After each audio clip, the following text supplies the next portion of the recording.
You should see the size of some of them. Look at that one, Jake. Jake, look at that one. Sherry, come here. Oh my God. Right here. Sherry, it's gonna come up over here.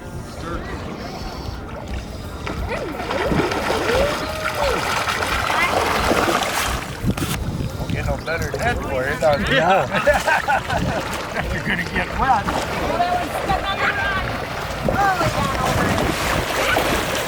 It's slapping me on the hand.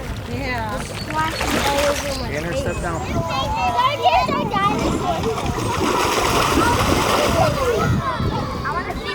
Oh, that's big. That's big. Look at my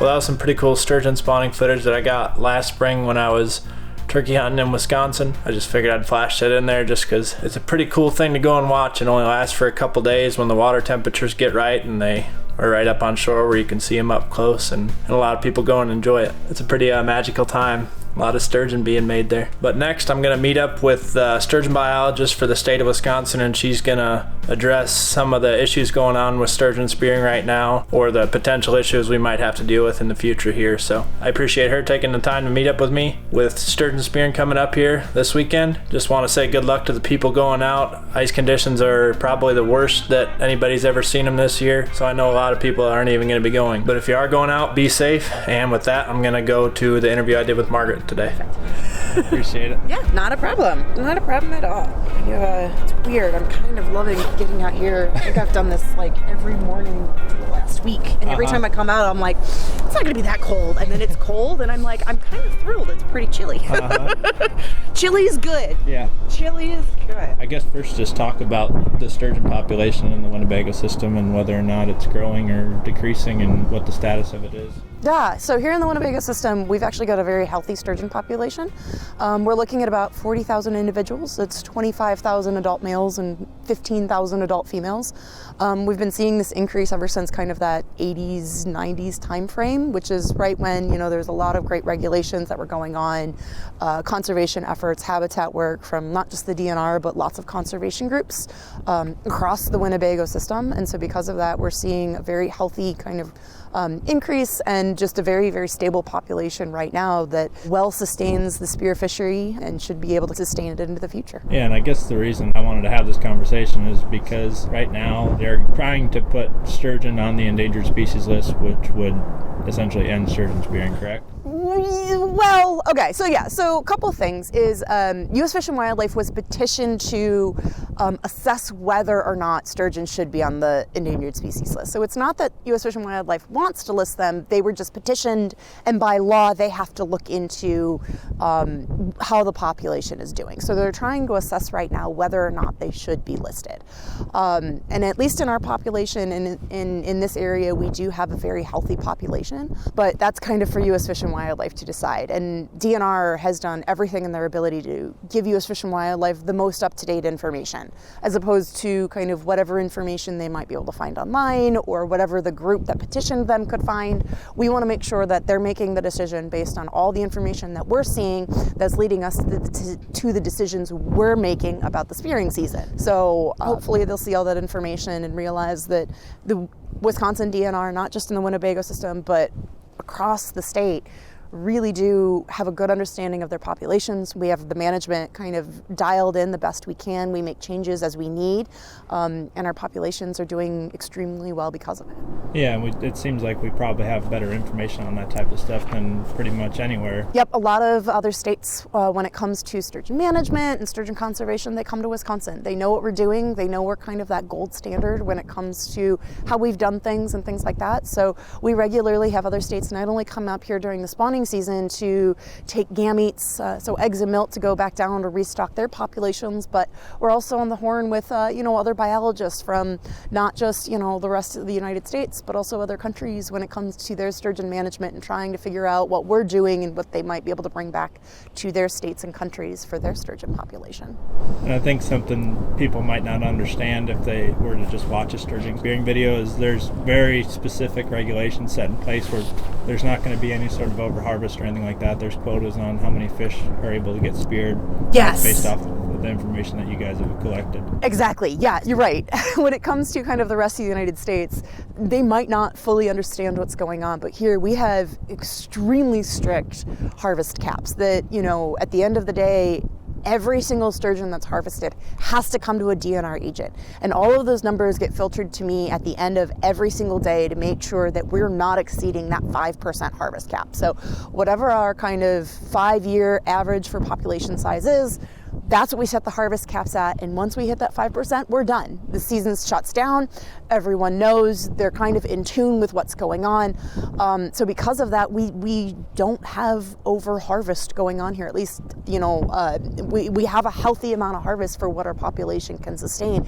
And our population numbers continue to show that with a increasing and now stable population. You mentioned that there's different organizations aside from the DNR that have helped with all this stuff. Can you just talk about some of those organizations? Oh, and I guess give them some of their credit too. 100%, yeah.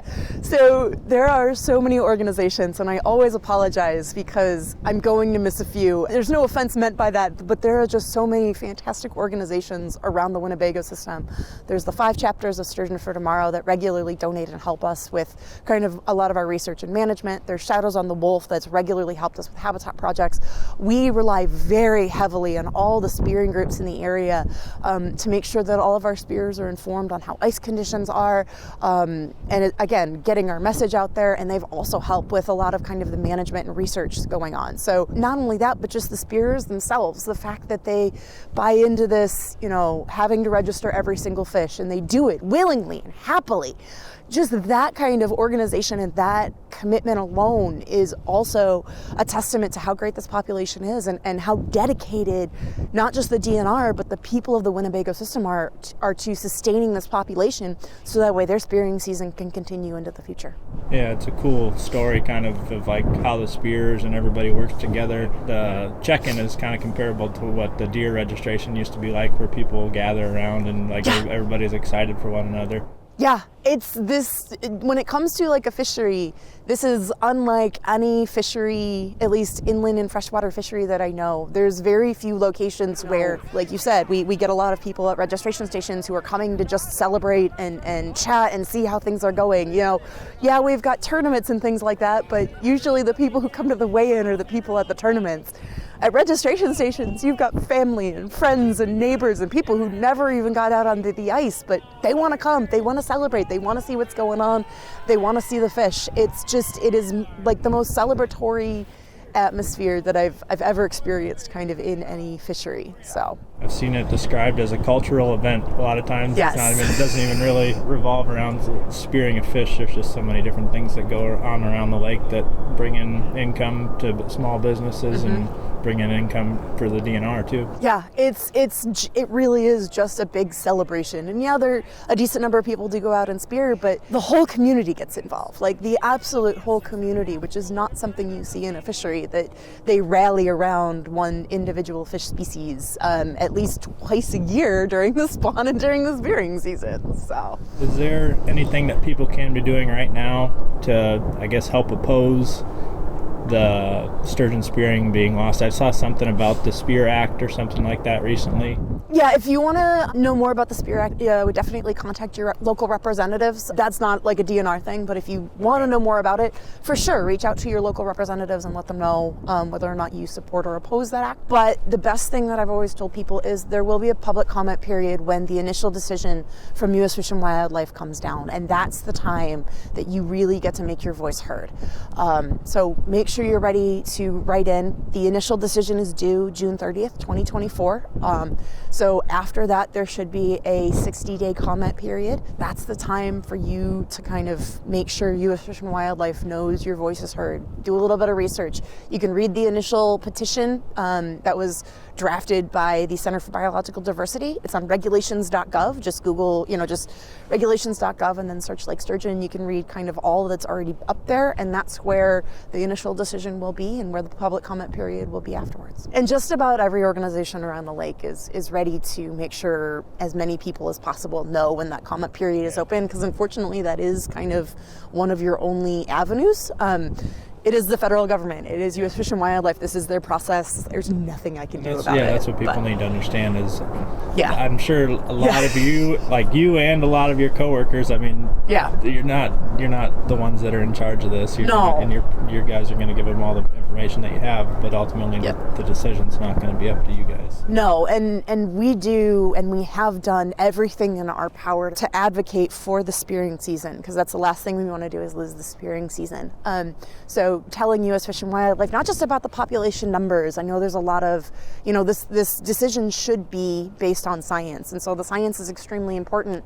But tied to that science is, again, everything that the spearers do, the fact that you come to registration station, you've bought into this system, the fact that the license sales goes towards the management. Because of that, we're, again, that gold standard that people come to us asking about research and what we've learned and things like that, or even come to our system because we have opportunities that other systems just don't. And so making sure that the U.S. Fish and Wildlife Service fully understands how this operates, how this runs, what we've got going on, and what potentially there is to lose, depending on the listing. And so whatever the DNR can do and whatever avenues and opportunities we can take, we have taken that and advocated for, again, the spearing season and our population and all that we have. All right, it's the day before season here. We're getting all cut in. We're gonna get the rest of the family cut in after this. Things are looking good. And we'll see you guys in the morning.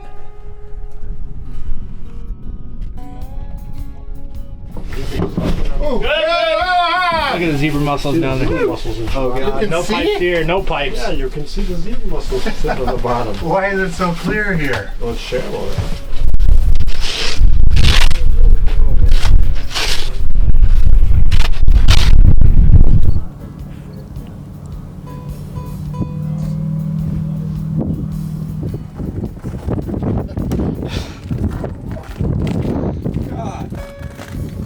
A lot of people coming. So whenever I see it, I just feel like I'm seeing something I'm not supposed to be. Whenever you're situated, Tyler, I'm going to deploy the first decoy today. All right. Yeah, go ahead, Jacob. Deploy the decoy. You just tell me when to stop. I'm just looking at the... Well, we can mess with different depths. I'll let you guys... Well, I'm looking up here at the... I'm just going to worry about spirit. And as far as what goes on in this whole day, it's all... Sink the ship. You're going to have to go deeper than that, though. I had to sink it. My experience, you got a high odds of getting one here. Your dad said to me at one point, he goes, I think you're going to see a lot of fish out here on the ice today. You'll be able to probably see some fish on the ice out here today. You think so? I think so. I think this is the spot? And he said, oh yeah. And I don't know that there's ever been a year that he's Not said that? yeah, which is great though. It's like the optimism is there. They're swimming right now. Just get back in the shack, Jim. Did you get There's video no of time it? for celebrating. Yeah. GoPro died like 2 minutes before I speared. Perfect. It kept doing that thing with the Yeah. hair. It's all right. So I couldn't delete that, but Well, nice job. How big is it, Jim? They want to know the stats on them. my guess is probably like 55 pounds. Perfect. Oh, nice! Perfect. Nice job. Nothing too major that people are going to want to find her spot, but a good one. Send a pin of where you're at. All right. You might win the Schmitty's Ooh, we did big get him sturgeon spear. pools. And nobody paid me back for that. I think so it's I'm been more than a thinking- decade since Jim got one. Really? I think it's been close to a Yeah, were decade. you really hoping last year Jim was gonna Yeah, that's great. Now Scott needs to get one. They're both out in the same area. So. Do I, should I go film the recovery? You can, yeah.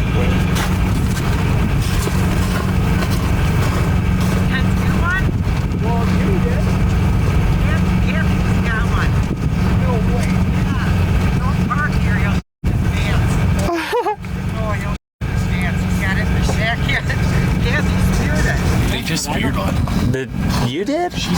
Oh, Kate, her sister. No Just ran kidding. over there because she went over there to sit with him and Jimmy got one. I know. I was so happy. It's been like 14 years since Jim got one. Yeah. What do you have to say for yourself? It was wild. That was fun. It happens fast, It right? did It's happen worth. fast. Was it worth 14 years waiting, Jimmy? I wish it wouldn't have been that long. 'Cause Right. It's fun to do, but Right, no, that's right. worth it. That's for sure. That was incredible. That's bigger than what I thought. When he said 50 pounds, I was expecting something smaller. Mine, probably.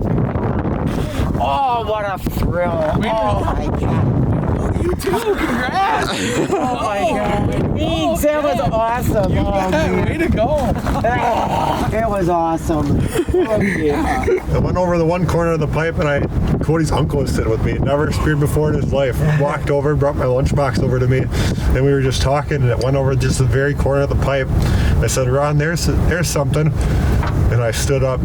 He said, "Where is it?" I said, "It's going to come right over this other pipe here, and we'll know what it is." And it came over, and I just saw the fins fanned out. I was like, "Ron, it's a sturgeon." Turned the spear and just threw it, and it sat there for just a second, and all of a sudden it went out of the corner of the hole.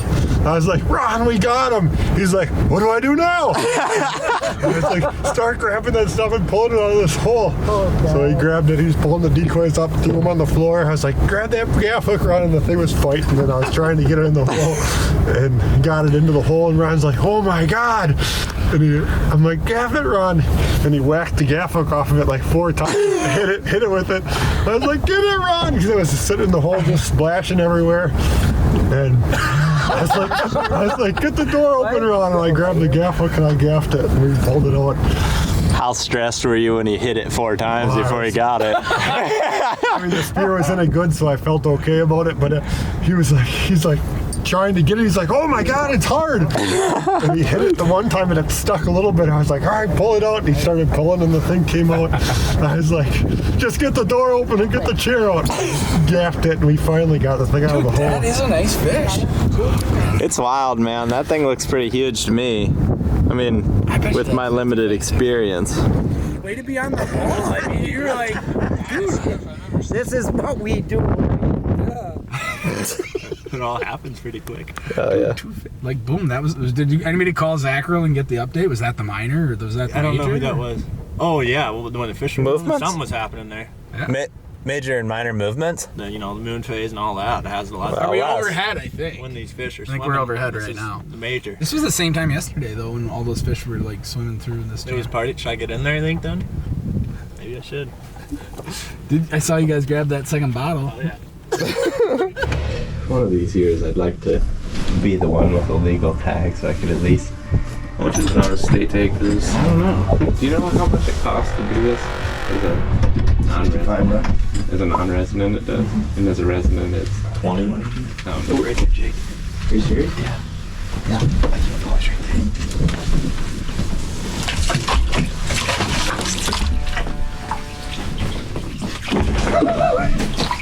Oh, what the? Oh, I got the thing.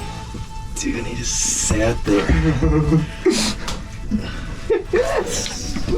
God damn it. I thought you were kidding, dude. Did you see it? I saw it. I saw it too. That's exactly what you wanted. And he just sat there. I should just went see if you would have taken that practice throw yesterday, Tyler.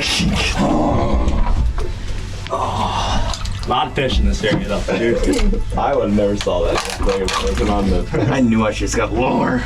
What do you got going on there now? Do you need me to do something? Yeah, my whole handle's down there now. He seemed like it was way down there. Oh yeah. When you dropped it, and it took a while. Go by Crystal over there. Yellow. I've got you on speakerphone and Trisha's with me, so watch your mouth. Okay, well this is Zachary, and I've got you on speakerphone, so watch your mouth. Oh, I like that. That was well played. So are you guys sitting together, obviously? You, Tyler, and Jake? Yep, and Whitney's in here, and then Crystal is over another one. Jim. With Jim. Has anyone seen anything, or what's going on? Yeah, just a good clean miss here about, 2 minutes ago, tops, I'd say. We had a good clean miss. Tyler spotted him, got eyes on him. He went broadside and Swing and a miss, swing and a miss. Shot over his back or what? I guess have to review the footage. Went back on the road. I was filming the gigs. That looks nice. I was flying as soon as they were flying. I'm gonna try to get the people set up with these things. That thing should beep at you if it's gonna shut off or something, but it's going right now. Sounds good, man. And you can see it counting down there or whatever. So. I don't remember. Stop doing that, just calling. Right away. Sounds good, bro. Give you the seatbelt stuff, and they would say, you can use your seatbelt detaches. You can use your seat as a shield. And they would, yes, they would say this is part of the thing for like the first month after 9/11, and they would say, we're here to protect you, but you have to protect us. They would say that. And there was one flight I took where I was flying first class, like seat 1B. I was ready to get on a plane after a flight, whoever at home. And at home he can't say it. He's got somebody who he's fighting with. He needs to express. I got one. I got one over here. I got one over here. It's on his way. I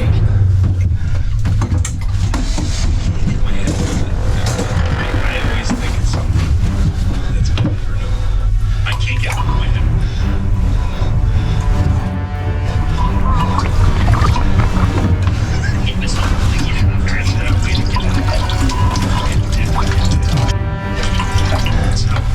Right, and those people that feel. Oh, I'm barely on him. Oh, shit. If you challenge it, they go, they find they have their logic. Usually it's like, he's right in front of you. Second. Hurry up. Let the door close. It's barely on him, buddy. Barely on him.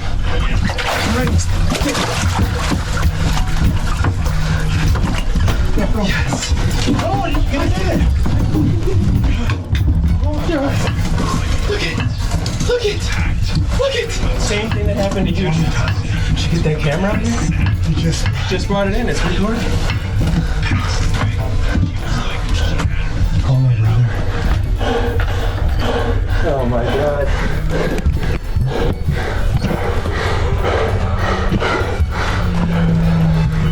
Dude, I barely got him. Oh, Scott. I'm shaking, dude. I got one, buddy. Yeah. One tiner. One time. Yeah, I did. It was crazy. Jimmy ran in and gaffed him. Are you kidding me? No way, Jim. My first one. Dude, it came right. Oh, I can't wait to see that. It went this way. On the bottom? Yeah. Right across the pipe? Yeah, pretty quick too. Yeah. I threw it. Took forever to get down. That's what I'm talking about. Came through faster than you could ever imagine. See it good though? Your dad wants you to get your mom to come sit in here. Okay. I didn't see it very good. It was just a flash. Just a flash of black that ran across, and I'm like, okay. Pack up the kids and get your butt down to Fond du Lac, Ange. Daddy got a sturgeon. Call me back when you wake up. Love you.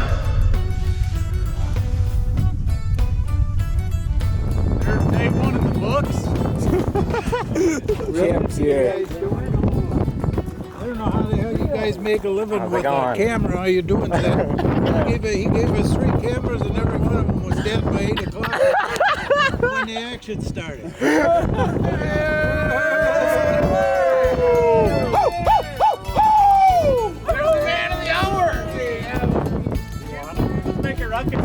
That could have been you, Scott.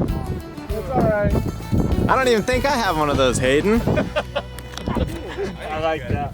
Congratulations, you're going. Did you see a picture of it? Wow, that was exhilarating. It went flying past right to left, and I saw it over the X, and I threw into the darkness, and all of a sudden it took off. My rope took off, and I had one tine only in it, one tine.